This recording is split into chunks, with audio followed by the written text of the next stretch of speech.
Hey everybody, it is Brian Shannon here from alphatrends.net. Today is Friday, the last day of the month of January 2025.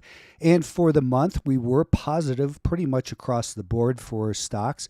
The XLK lost a little bit of ground, as did Ethereum, but Ethereum had a nice day today. So got hit a little bit here today, and that's what dragged these averages down for the week. And obviously, Nvidia was the big news that got those semiconductors down 7%. So let's take a look at these charts and make some sense of it. The S&P 500 poked its head back up above that 610-ish level again, and then got poked right back down for the second time here in the last couple of weeks. So there seemed to be sellers in that 610 level, and we came right down pretty much to the anchored volume weighted average price from the beginning of the week.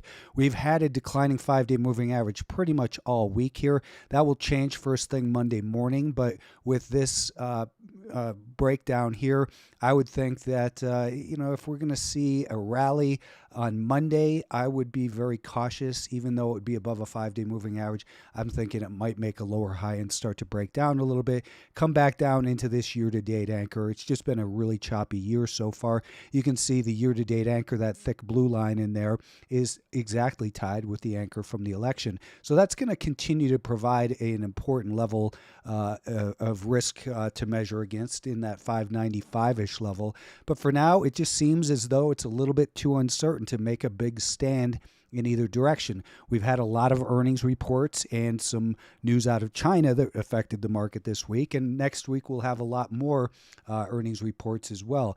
The NASDAQ, for its part, it's looking like what we were talking about, which is that this is in fact a higher low. We saw that the pattern over here of lower highs and lower lows was broken, but it got extended up in there. It pulled back down to the anchor from the election in the beginning of the year and made a higher low in here. So far that seems to be holding, but it's a choppy mess in here, and that makes it difficult to trust. We did hold above the anchor from the beginning of the week, so that's a good thing. And if we're to just even kind of go sideways in here a little bit next week, let me just delete that line, and let's say we did something along the lines of this.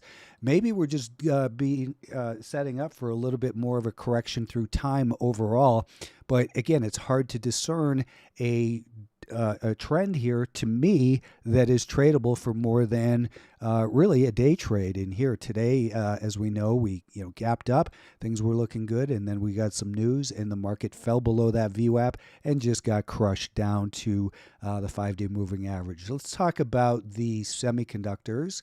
And the semiconductors, obviously this group got a big hit in here this week with the DeepSeek news. Let's just erase some of those things. You can see today's action. We were rallying up right into the 20-day moving average, and of course we have that year-to-date anchor, the anchor from the election, and the 50-day moving average in here. We rallied up through those levels and then got stuffed right back down below the 200-day moving average, and this group is just very difficult to trust. Let's move this anchor because that's from the gap down. So ideally what we want to see is that this 5-day moving average, the anchor from Monday will hold, and maybe it means that we break down a little bit below it, a little bit of a dip, and then get going. But right now it's really difficult to trust the semiconductors, especially when Nvidia can't get up off the mat here. We saw the big gap lower on that news, and it's been back and forth above and below the VWAP from that event, now currently below it. So we've seen that, it's just seeing some gyrations here. It's holding right at the 200-day moving average, and I think more important, the anchor off of the April low. That's where we're seeing it holding, and we're below this prior band of support in here up near that 130 level. I think it's going to be difficult to get back above there. So as long as we're below 130 in Nvidia, I think it's going to be very difficult to make money on the long side. If you're a day trader, that's a different story. Then you ought to be looking at shorter term time frames like the 5-minute time frame and looking at the relationship between multiple day VWAPs. But for now, I don't see any advantage to being a buyer in Nvidia. And if we can't get up and bounce here soon, it makes the odds greater that it might be headed for a test of the anchor from last year, which was where this move really began. So be careful with Nvidia with buying the dip. I always say wait for strength after the dip, and we're not seeing that strength except for, maybe day trades, as I mentioned. The Russell 2000, I bought a little bit of this here today, and then I promptly got stopped out of it. I thought maybe it was going to be able to get going. I bought right in here, and I sold with a stop right here for a very small loss. From that failed break higher came a fast move lower, right down to the anchor from the low of this year. So that's if we were to put the anchor on the daily time frame, you can see it's right there. So it's holding that, but I wasn't going to hold it for a couple point loss. Not when I'm just starting to get interested in it. The 50-day moving average is declining. If we were to close up in this area right in where it was, then that 50-day moving average would be flat to rising on Monday because we're getting rid of this data over here. So the direction of the 50 doesn't really concern me so much. Again, if we had closed up here, you would see it was flattened, but we're below the anchor from the election and the 50-day moving average. I think that the anchor from the election is more important than the 50, but they happen to be in the same spot. So maybe we're pinching between those still for a while, and that's fine. If that's the case, then maybe we see a little bit more action like this, and it needs to rebuild and get some momentum. I bought a small starter piece in here because I thought, hey, maybe it's going to get going here. And it was a small starter piece because I didn't have a lot of conviction in it. And fortunately, I set a stop and got out of it. So that's how that goes. Let's talk about Bitcoin here for a moment before I forget.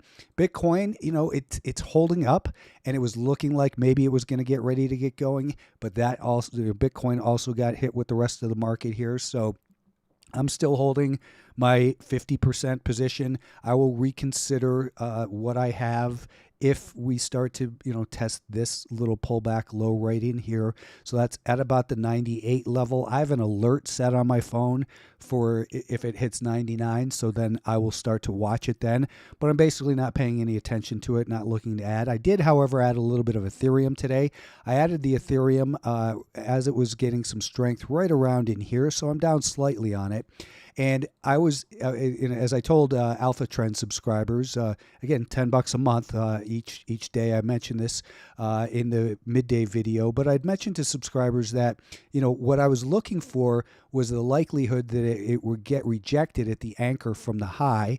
And if it didn't get rejected, I was happy to put on a small piece right here because if it kept going, I wanted to have some exposure.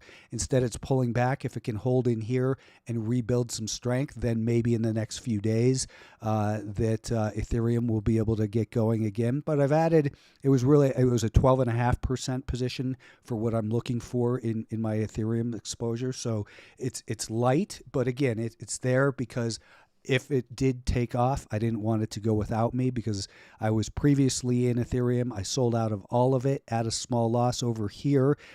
So it's kind of touch and go with those. They kind of seem like they're falling in line a little bit too much with what's going on with the overall equities markets.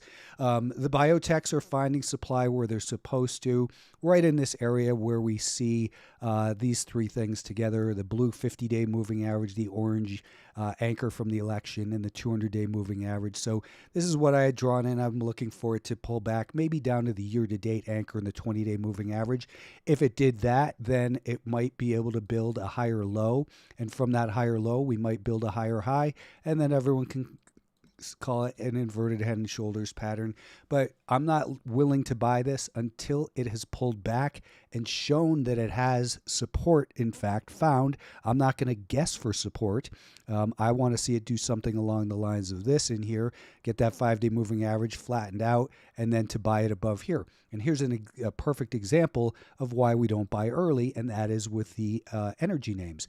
Energy names have been the last couple, well, we had some earnings in there today, and that really hurt the group with some of the earnings in, I think it was ExxonMobil, maybe, Phillips 66, let's see, XOM, Yeah, ExxonMobil, Phillips 66, and I think there was another one that reported earnings. Anyways, that obviously affected this group. We've been looking for a pullback down into this zone, so it has been pulling back just the way we want it to.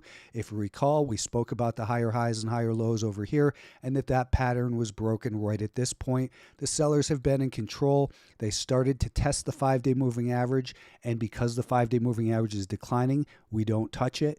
We don't, buy it. That is same here. And I was looking yesterday for maybe this to happen, that it could do something like this, and then the 5-day moving average would have looked like this. So I wasn't a buyer. I was looking to potentially be a buyer over here on strength. This is why you buy strength after the dip. This being the dip, of course. Is it actually a dip, or is it just failing completely? It's looking like a failure to me, so I have no interest in buying oil right now. And let me show you one other thing, which I had just seen, had on the screen.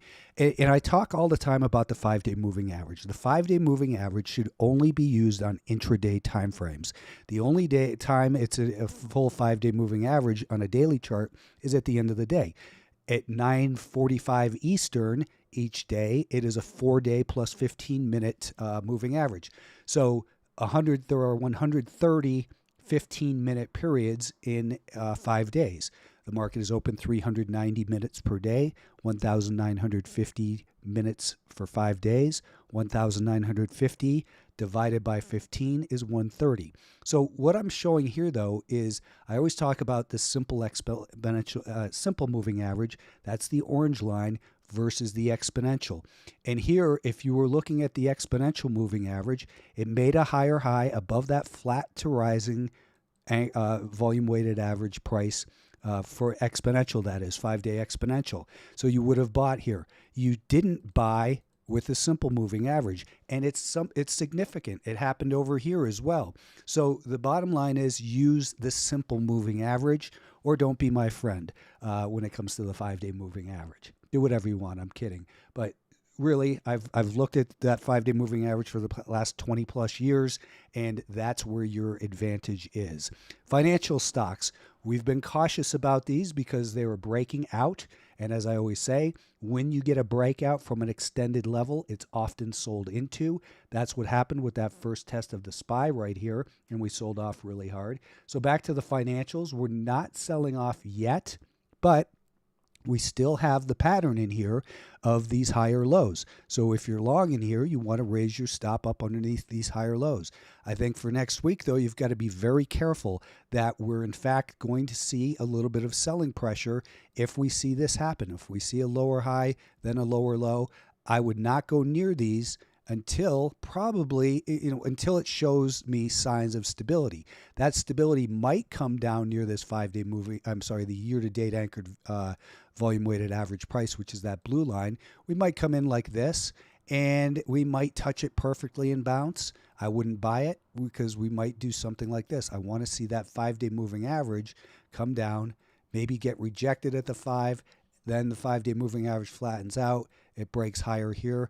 Then you want to be a buyer again of the financials with a stop under there. If instead it just keeps declining the way the XLE has, well, the same story. You just don't buy. You avoid losing money. Play a strong defense. If you can avoid losing money by not buying the dip and waiting for strength after the dip, you're going to be in a much better position than most people, and your account is going to thank you for it. If you bought it yesterday at 90, how smart do you feel today at 87? I wouldn't feel very smart at all. We're still making lower lows and lower highs below a declining 5-day moving average in the XLE. We're at 13 minutes here, so I'm going to cut that off. And thank you. Have a good weekend, everybody.